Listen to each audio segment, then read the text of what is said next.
You ever get that feeling like your own family's just waiting for you to fail?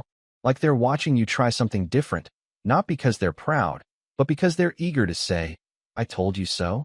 Yeah, that was my entire 20s. My name's Bradley. I'm 31 now, and for the last 8 years, my family thought I was some kind of joke. I wasn't the golden child. That title went to my brother, Connor. Tall, charming, straight A, a student turned corporate darling. The guy who could do no wrong in our parents' eyes. Meanwhile, I was still working on that silly app thing. They used to say it just like that. Still working on that silly app thing? My mom would ask during Sunday dinners, her voice sweet but sharp, like she was genuinely concerned I hadn't grown out of my phase. Dad would chuckle over his wine glass, trying not to smirk, and Connor? He'd just look at me with that same smug expression he wore when he beat me at Monopoly as a kid, like he owned the whole board, and I was still paying rent on Baltic Avenue. Our family wasn't rich, but Dad did well for himself. He owned a mid-sized real estate firm in town, Bradford and Lane, and it had been growing for years. The plan, apparently, was always for Connor to take over. They even gave him a shiny office the day after he graduated college. Didn't even pretend to interview anyone else. By 24, he had a $100,000 BMW, a condo downtown, and an executive title with strategy in it, whatever that meant. Me? I graduated with a computer science degree and a half-baked idea for an app one couldn't stop thinking about. It started as a project in my senior year. A scheduling tool for freelance workers, plumbers, contractors, movers, people who constantly got double-booked or lost business because they didn't have the time or tools to manage calls, quotes, and jobs. The UI was ugly. The back end was duct-taped together. But it worked. The second I told my family I was turning down 2 job offers to build it full-time, it was like I'd just announced I was becoming a mime. "What about benefits?" my mom said. "What about a real job?" my dad added. "It's cute that you want to make an app," Connor said. "But don't you think that space is a little saturated?" I brushed it off at first. I figured once they saw the prototype, once they saw users signing up, they'd get it. But that day never came. Every family gathering, every holiday, every birthday dinner, someone, usually Connor, would make a jab. "Still playing CEO?" he'd say, like I was pretending, like it was dress up. The worst part? I kept expecting it to stop.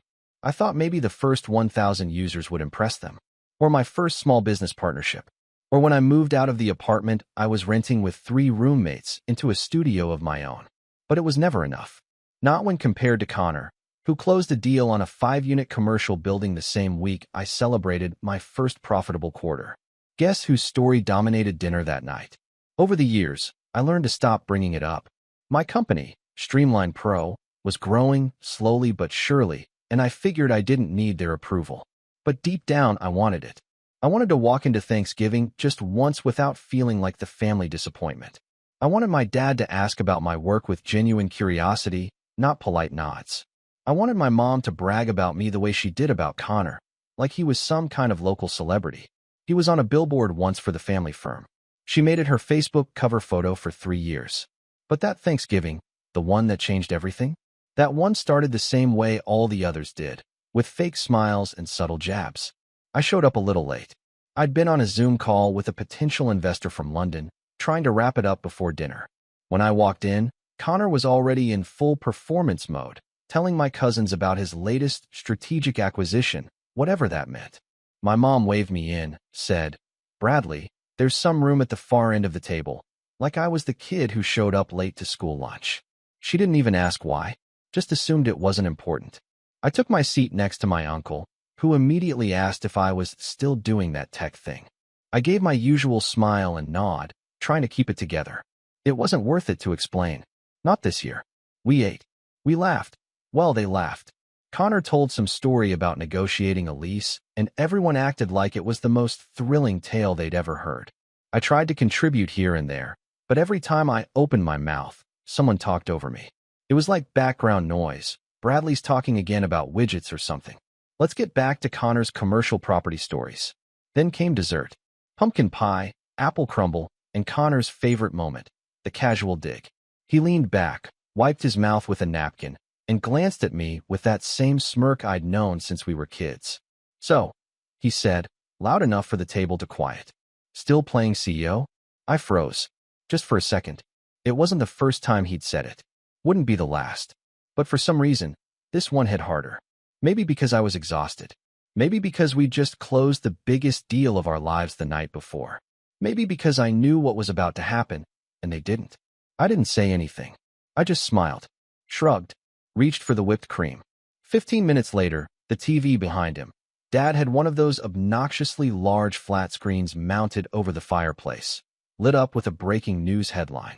Local startup acquired for $50 million. The banner read in bright red. Under it, a picture of me. My LinkedIn photo, actually. I made a mental note to update it later. Connor turned, saw the screen, stared for a beat too long. I felt my heart hammering, but on the outside, I stayed calm. My uncle nearly dropped his wine glass. My mom's hand went to her mouth. Dad leaned forward like he wasn't sure if it was real. And Connor? His face went pale, like ghost pale. He looked back at me, blinking. Is that you? I didn't answer right away, because this wasn't just about the money. This was about every dinner, every birthday, every holiday where I was made to feel small, where my wins weren't wins because they didn't come with a corporate title or a leased BMW. This was about to be the moment everything changed. But before I tell you what happened next, you need to understand just how deep the disrespect ran. Because this wasn't just one Thanksgiving. This was 8 years in the making. And the worst part? They didn't even know what they had done to me. Yet, they say every straw looks harmless until it's the one that breaks your back. That Thanksgiving night, with my face glowing on the TV screen behind Connor, should have felt like victory, like justice. But as I sat there, watching my family fumble over their reactions, some stunned, some awkwardly sipping wine, I didn't feel triumphant. I felt hollow. Like the years I'd spent clawing my way through silence and ridicule couldn't be undone by one headline. Not even a $50 million one. Connor stared at the screen like it had just insulted him personally. His jaw tightened, but he said nothing. My dad cleared his throat and tried to pivot, mumbling something like, "Well, look at that. Guess that little app turned out all right." No congratulations. No warmth. Just surprise, and maybe a bit of discomfort, like my success had disrupted the natural order of things. My mom stayed quiet. She didn't ask questions, didn't even look at me, just busied herself clearing plates like she suddenly remembered the dishwasher existed. That part stung more than anything. And in that moment, I realized something. They weren't proud of me. They were threatened. Because for the first time, they couldn't ignore me. I didn't need their validation anymore, and that made them uncomfortable. But that wasn't the breaking point. That came weeks later. See, after the acquisition, my inbox blew up. Reporters, former classmates, recruiters, even my old college TA. I got invited to speak at a regional startup summit. LinkedIn messages piled up from investors asking if I was working on anything new. And I was. Quietly. I'd already begun building something else. A bigger project. But that wasn't for them to know.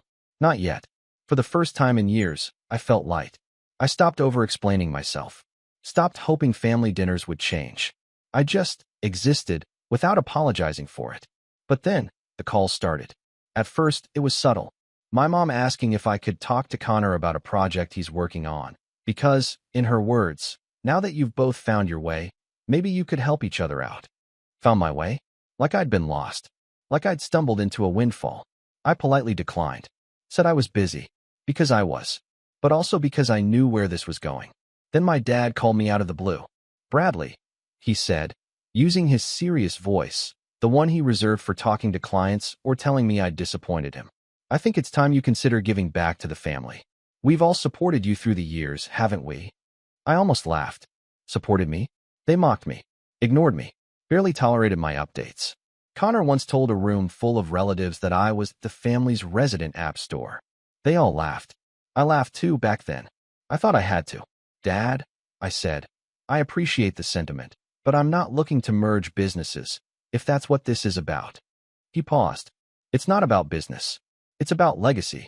You have something valuable now, and you could strengthen the Bradford brand if you brought it under our umbrella." Our umbrella. That's what this was really about. Control. They didn't care about me building something. They wanted to own it, rebrand it, stick the family name on it, and pretend it had always been theirs. I said no. And that's when things got worse. At Christmas, Connor showed up in a new Tesla and made sure everyone knew it was self-funded. He practically shouted it across the kitchen while pouring eggnog. I didn't say a word, but I noticed how Dad slapped him on the back and called him a real entrepreneur. When gifts were exchanged, Connor handed me a book, How to Lead When You're Not Ready. Everyone laughed. I forced a chuckle too, but it took everything I had not to stand up and leave. That night, my cousin Daniel pulled me aside. Man, they really don't let up on you, do they? I shrugged. It's whatever. I'm used to it. He gave me a look. You shouldn't be. I went home and sat in my dark apartment for an hour before realizing I hadn't even opened the one gift I actually cared about. An email confirmation from a school I'd secretly donated $100,000 to, funding a scholarship for underrepresented tech students. I never told anyone in my family. Still haven't. It felt like the one thing I could keep for myself, untouched by their cynicism. Then came January. Connor launched a new division under my dad's company, something about digital expansion. His LinkedIn banner changed to include words like innovation lead.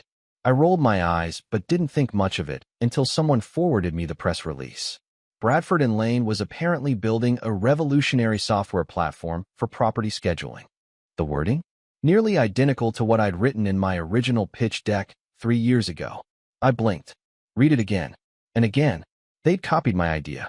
Not just the concept, the language, the structure, the target audience. Even the screenshots were eerily similar to the early prototype I'd demoed to Connor years ago when I naively thought he was showing interest. I stared at the screen, mouth dry. It wasn't a coincidence. This wasn't just petty jabs or subtle digs anymore. This was theft. I called my lawyer the next morning. He asked for every document I had. Emails, messages, timestamped files. Thankfully, I'd been obsessive about saving everything. Part of me always knew I'd need a paper trail. I just never expected it to be against my own family. My lawyer was quiet after reviewing it all. Finally, he said, "You've got a strong case. But lawsuits are messy, especially when they involve blood." I didn't file anything. Not yet. I needed to be sure. I needed proof that it wasn't just Connor using a similar idea. I needed to know they'd crossed the line fully. So I waited, watched, lurked, and then it came. A month later, my friend Kyle, who used to work in my dad's accounting department before jumping to a tech startup, called me out of nowhere. "Hey man, weird question," he said. "Did you ever consult on anything for Bradford and Lane?" "No," I said slowly. "Why?" "Because I just saw a slide deck your brother was presenting at some conference. And dude, it looked exactly like your app. He even used the same slogan. Like, word for word." I asked him to send it. He did. And there it was. My tagline, lifted clean off my old marketing site. My early logo, barely modified. And in the corner, my brother's smug face, standing in front of it like it was his creation. My hands trembled as I closed the file. That was the moment it hit me. They didn't just steal my idea. They thought they could get away with it. Because I was the lesser son, the dreamer, the joke who never quite grew up. And now that I had something worth taking, they were taking it. No remorse. No apology. Just entitlement. And that was the breaking point. I didn't cry. Didn't scream. I just sat there in my chair, staring at my own stolen work, knowing exactly what I had to do. But if they thought I was going to roll over like I always had, they didn't know me at all. Not anymore. Because this time, I had leverage. This time, they were going to learn what it felt like to be underestimated. And I was going to make sure the whole city saw it. But before I tell you how I got my revenge, you should know about the last phone call I ever got from Connor. Because what he said was the final nail in the coffin. Connor's last phone call came on a gray Monday morning, barely a week after I found out he'd paraded my stolen work on stage like it was his own. I was sitting in my office, staring at the empty coffee cup in my hand, wondering if I even had the strength to fill it again, when his name lit up my phone. I almost didn't answer, but curiosity got the better of me. "Bradley," he said, chipper, like we were old friends catching up. "So listen, I've been thinking. There's actually a spot opening up on our digital strategy team.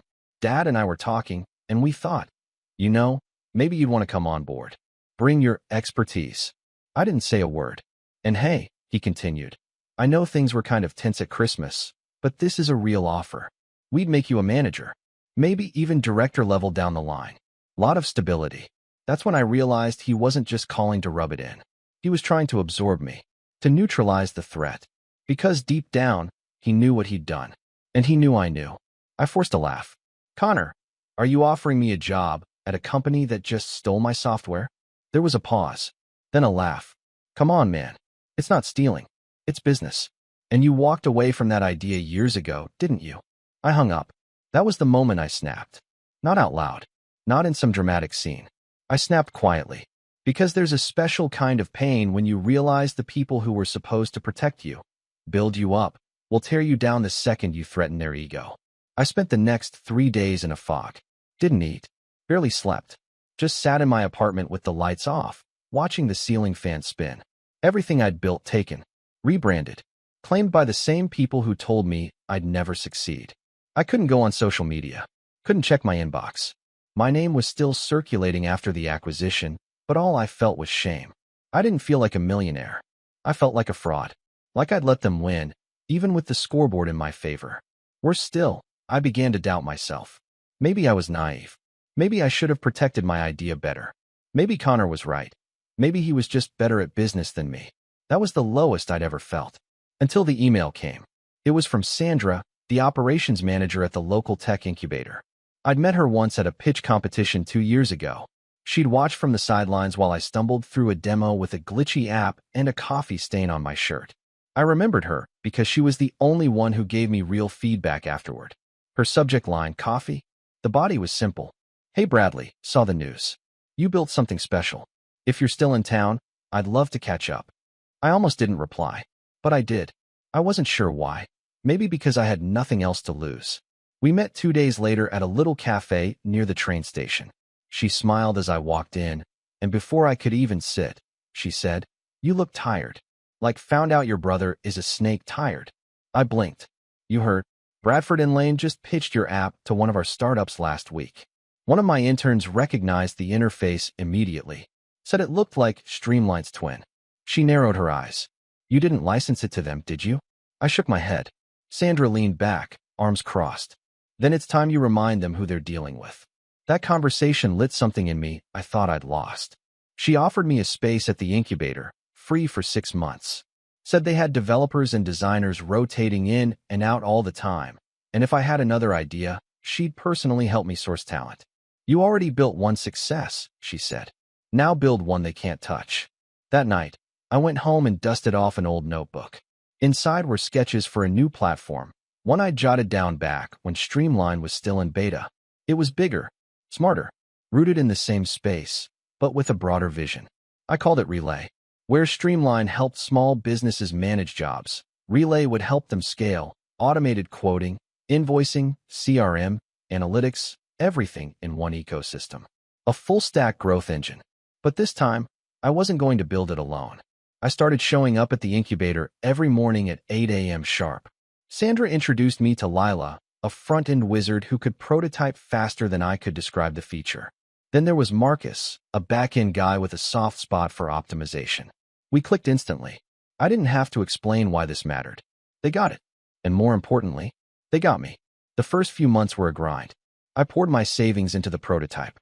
I slept on the couch at the office some nights. Ate too many instant noodles.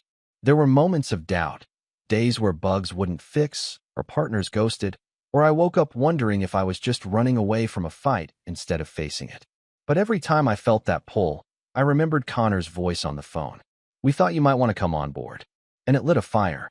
We launched Relay in private beta 6 months later.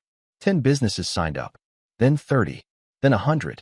This time, I didn't go chasing headlines. No press releases. No splashy demos. Just results. By the end of the first quarter, our users reported an average 27% increase in monthly revenue. Then something wild happened. One of our clients, a logistics company out of Milwaukee, wrote a glowing blog post about how Relay had saved them $80,000 in 1 quarter by automating their entire workflow. The post got picked up by a few newsletters. From there, things snowballed. Investors started sniffing around. But I wasn't in a rush. I'd seen what happened when you let money steer the ship too early. Then one day, I got a text from Sandra. "Turn on channel 9. Now." I did. And there, on the screen, was Connor, standing on a stage at some emerging business leaders summit, talking about innovation and building tools for the digital future. Behind him, a slide with my screenshots. Again. But this time, he slipped up. He mentioned specific product features that weren't public, features that only existed in my development roadmap. That's when I knew someone had gotten access to my original prototype files, probably when I demoed them to Connor years ago, and he'd been holding on to them, studying them, planning this for longer than I realized. But that slip-up? That was enough. I clipped the segment, sent it to my lawyer. He called me back 10 minutes later. "This is gold," he said, but I wasn't ready to fire yet. Because if I'd learned anything over the last year, it was this. You don't just beat people like Connor by fighting them head-on. You outgrow them. You make them irrelevant. And then, when the whole world is watching, that's when you pull the rug. That's when you take everything. So I waited, built, watched, and the higher Connor climbed, the harder he was going to fall. But before I get to the moment where everything finally tipped, the moment where the name Bradley suddenly meant more than Bradford and Lane ever had, you need to see what happened the night my father called me again. Because that call changed everything. My father called at 7:42 p.m. on a Thursday. I remember the time exactly, not because of the call itself, but because I'd just finished sketching the first mock-up of Relay's mobile interface. I was holding the paper in my hand when my phone buzzed. When I saw Dad on the screen, I didn't answer right away. I just stared at it, thumb hovering, feeling that old familiar mix of curiosity and dread. It had been months since we spoke. Not since the Christmas jab. Not since Connor pitched my stolen idea to a room full of investors. And certainly not since I'd started quietly building something that would make their entire little empire look like a strip mall next to a space station. Still, I picked up. "Hello." There was a pause, just a second too long to be normal. Then his voice, low and oddly flat. "Bradley, we need to talk." I stayed quiet. He cleared his throat. "It's about Connor." I sat up. "He's been reckless," Dad said. "He's made some promises he can't keep. Overextended. Took on a few projects that aren't materializing." I didn't say a word. I let the silence do the heavy lifting. He took a breath, probably realizing I wasn't going to rescue him from the awkwardness. "Look, I know things have been tense, but this isn't just about him. It's about the firm. Your mother and I. This is our legacy. And if we don't find a way to stabilize, we could be looking at a major restructuring. Maybe even downsizing." I almost laughed. Restructuring. Corporate speak for, we messed up and now people are losing their jobs. "What do you want from me?" I finally asked. Another pause. Longer this time. "We need a partner. Someone with vision. With credibility in the tech space." It was the most careful dance around the word you I'd ever heard. I leaned back in my chair and looked out the window. Snow had started falling, big quiet flakes against the city lights. I thought about all the years I sat at that Thanksgiving table, smiling through gritted teeth while they praised Connor's every step like he was solving world hunger. And now, with the paint still fresh on his phony tech division, he was drowning, and Dad was asking me to throw him a life vest. "I'll think about it," I said. He sighed like that wasn't the answer he wanted, but he thanked me anyway and hung up. I didn't think about it. Not in the way he meant, anyway. Because that call confirmed something I'd only suspected until then. The cracks were forming. Connor had overreached. He'd grabbed for something shiny without understanding the machinery underneath. He thought stealing my blueprint would build him a castle, but he didn't know the language of architecture. He didn't understand scale. He copied what he could see, not what I knew. And now, the castle was crumbling. That night, I opened a folder I hadn't touched in almost a year. It was called Firebreak. I created it the same week Connor first posted about revolutionizing property management. It was my insurance, my pressure release valve, a backup plan in case I ever needed to burn the whole thing down. Inside were screenshots, timestamps, contracts, emails, even an early video recording of me demoing Streamline to Connor in my old apartment. His voice clearly audible asking, "Can I take a copy of this to show Dad?" I'd said yes at the time. Trusted him. Thought he wanted to help. The irony? That one moment of naive trust was now the nail I'd used to shut his corporate coffin. But I didn't want to just expose him. I wanted to ruin the illusion. Not just to the public, but to the people who mattered most to him. I wanted his mentors, his investors, his LinkedIn fan club, to all realize, at once, that the Emperor had no code. So I started planning. Step 1, gather receipts. Not just of the theft, but of the incompetence that followed. I started reaching out, quietly, to a few businesses that had trialed his platform. Asked simple questions. How was the onboarding process? Was customer support responsive? Did the system perform as advertised? Most of them were polite. But one guy, a contractor named Javier, let it all spill. It was trash, man, he said. Broke twice in a week. I emailed support and got an auto reply saying they'd respond in 72 hours. 72. I run a crew of 12. That's 3 lost jobs in a weekend. I asked if he'd be willing to talk on record. He agreed, but only if I blurred his face and voice. Don't want to burn bridges, he said. But I did, and I was just getting started. Step 2. Cut off Connor's escape routes. I knew they were in talks with a VC firm, one that specialized in propping up family legacy tech. I also knew a junior partner there, Mia, from college.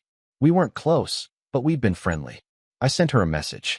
Before you sign anything with Bradford and Lane, ask yourself why their back-end code looks like it was written by a summer intern with a caffeine problem. Also, happy to chat if you want the real story. She called me the next day. I told her everything. She didn't say much on the call, just listened. But 3 days later, the funding deal quietly evaporated. The official reason? Strategic pivot. Right. Step 3. Control the narrative. I started prepping a press release. Not a bitter rant or a legal notice. Something more surgical. The title? When Innovation is Imitated. How one founder's vision was repackaged by the very people who mocked him. It was clean, calm, cold. I detailed the timeline, the evidence, the breach of trust. I didn't name Connor outright, but anyone reading it, especially those in our city's business circles, would know exactly who I meant. I sent it to 3 journalists I'd spoken to after the Streamline acquisition. All of them responded within hours. Can we run this with an interview? One asked. No, I said. Not yet, because I was saving the best for last. See, Connor had a birthday coming up. 35. My mom was planning a surprise party. One of those rented hall, catered bar, everyone in their Sunday best kind of deals. And I was invited. Not by my mother, of course, but by my aunt, who always liked me better than Connor anyway. She slipped me the details and said, you should come. Show your face. Remind them you're not hiding. I almost declined. But then I had an idea. A beautiful, terrible, perfect idea. The party was at a country club just outside the city. The kind of place where people judged you by your shoes and the number of syllables in your wine order. I showed up 5 minutes late, on purpose. The room was already full. Laughter bouncing off the chandeliers, people sipping cocktails, waiters weaving through clusters of khaki and pastel. Connor stood near the stage, laughing too loudly. He wore a blazer that probably cost more than my first car. His girlfriend, tall, blonde, surgically symmetrical, clung to his arm like an accessory. He didn't see me at first, but Dad did. His smile faltered. Then Mom saw me. Her lips pressed together, a flicker of worry passing through her eyes. She hadn't invited me, and now she didn't know what I'd do. I did nothing. Not yet. I mingled, shook a few hands, kept my smile warm and unreadable. Then, right before dessert, the MC took the mic. Let's take a moment to honor our birthday boy, he said. Not just a leader in real estate, but an innovator in tech. A man who's changing how businesses work. The lights dimmed. The projector behind him flickered to life. A video started playing. Connor's tech journey. A highlight reel of his greatest hits. Footage from panels, fake UI mock-ups, sound bites about disruption. The crowd clapped. My dad smiled proudly. My mom looked like she might cry. And when it ended, I stepped onto the stage. Uninvited. Unannounced. Microphone in hand. Hi everyone, I said, heart hammering behind my ribs. Sorry to interrupt. I just wanted to add one more clip to the highlight reel. The projector flicked again. New footage. Me, in my apartment, demoing the prototype to Connor. Him asking, can I take a copy of this to show Dad? Me replying, sure, just don't leak it anywhere yet. Then, screenshots, emails, the stolen pitch deck, my tagline, my interface. Gasps rippled through the crowd. And then, black screen, silence. I looked out over the sea of frozen faces. Connor's mouth hung open. His girlfriend had let go of his arm. My dad's face was bloodless. My mom. She wasn't crying anymore. I held the mic steady. Happy birthday, Connor. I stepped off the stage. But that wasn't the revenge. That was just the invitation. Because the next day, the real show would begin. And no one was ready for what was coming. Connor didn't follow me out of the country club. I half expected him to storm after me, red-faced and sputtering, but when I looked back over my shoulder, He was still frozen in place. People whispered around him. Some avoided his eyes. A few, just a few, looked at me instead, the way you look at someone who just flipped over the table after playing the long game in silence. The damage was done, but the fallout? That was still coming. I didn't sleep that night. Not from anxiety, from adrenaline. Every moment I'd ever swallowed my pride, every family dinner I'd gritted through with a fake smile, every sarcastic jab about my silly little app, it all rushed back like a dam breaking in slow motion. For the first time in years, I didn't feel like the background character in my own story. I was the storm. By sunrise, the video I'd shown at the party had already leaked. I hadn't posted it myself. I didn't need to. Someone recorded it. Of course they did. And it made its way to Twitter, then Reddit, then LinkedIn. The caption read, "Startup founder crashes his Golden Boy brother's birthday with proof of stolen IP. You need to see this." It racked up 2 million views in 12 hours. My inbox was chaos. So was Connor's. But the difference? I'd been waiting for this. I had my press release locked, polished, and ready. By noon, I sent it out to every tech and business outlet within arm's reach. It wasn't angry or emotional. It was calculated, precise. I detailed everything, complete with documentation and references. I never used his name, but everyone connected the dots. And I made sure to include a simple line at the bottom. Bradley Lane is now the founder and CEO of Relay, a platform built from scratch, without shortcuts, without handouts, and without family firms in the rear view. That last part, that was the match on gasoline. By evening, Connor was trending on Twitter. Not in a good way. Headlines swirled. Local real estate heir accused of plagiarizing brother's startup. Bradford and Lane faces tech scandal after viral birthday clip. The app war between brothers. Legacy versus vision. Then the call started. Sandra forwarded me one from a mutual contact, the VC firm that pulled out of Connor's deal a few months back. The message was short. "Glad we passed. Let us know if you need anything." 2 days later, one of Connor's biggest clients, Chamberlain Properties, publicly announced they were reevaluating strategic partnerships in light of recent revelations. And just like that, the dominoes began to fall. Connor tried to fight it, of course. He posted a statement. I knew he would. It was one of those corporate, gaslighty apologies. It's unfortunate that a private misunderstanding between brothers has become so public. I have always admired Bradley's work and hope to honor his vision by bringing similar innovation to a broader platform. Translation: I stole his idea, got caught, and now I'm trying to spin it like a tribute. The comments shredded him. One particularly brutal reply read, "You didn't honor his work. You colonized it. There's a difference." Even the city's tech publication, Startup State Weekly, ran an op-ed titled, "Why Family Business is No Excuse for Theft in Tech." My father tried to reach me again. Several times. I ignored his calls. Eventually, he sent an email. "We never meant to hurt you, Bradley. Please understand we were just trying to protect the company." That told me everything. Protect the company. Not support my son. Not apologize for what we did. Just protect their bottom line. So I sent a single-sentence reply. "You should have protected your son instead." And then, I cut them off. Every last one of them. I blocked my parents' numbers. Removed them from my LinkedIn. I didn't need their approval, and I certainly didn't owe them closure. I changed my number, moved into a new place, and told the front desk to never accept visitors claiming to be family without calling me first. Connor, meanwhile, was circling the drain. By week 3, more people came forward. Former employees who said he overpromised and underdelivered. Businesses who admitted they paid for a product that barely worked. One even had receipts that Connor fudged demo metrics to impress investors. His tech division was shut down within the month. The real estate firm survived, but barely. Bradford and Lane laid off 10 employees. Quietly, of course. They claimed market volatility in their statement. But people knew. Everyone knew. By contrast, Relay exploded. We closed our Series A at $12 million. I brought on Lila and Marcus full-time and gave them equity. Sandra joined as a board advisor. And the users? They didn't care about the drama. They cared that the platform worked, and it did. We released new features monthly. Retention was off the charts. Even Javier, the contractor who hated Connor's copycat product, became one of our biggest champions. And me? I stopped asking for seats at tables I didn't belong to. I built my own table. And slowly, people came to me. One day, months later, I got a letter in the mail. Handwritten. Sloppy cursive. It was from my mom. She didn't say she was sorry. Not really. She just said she missed me. That Connor was struggling. That family should stay together. I read it twice, then fed it through my shredder. The final nail came when I got invited to speak at a regional tech conference. Not as a panelist, as the keynote. The theme? Authentic innovation in a legacy world. I didn't tell anyone I was going.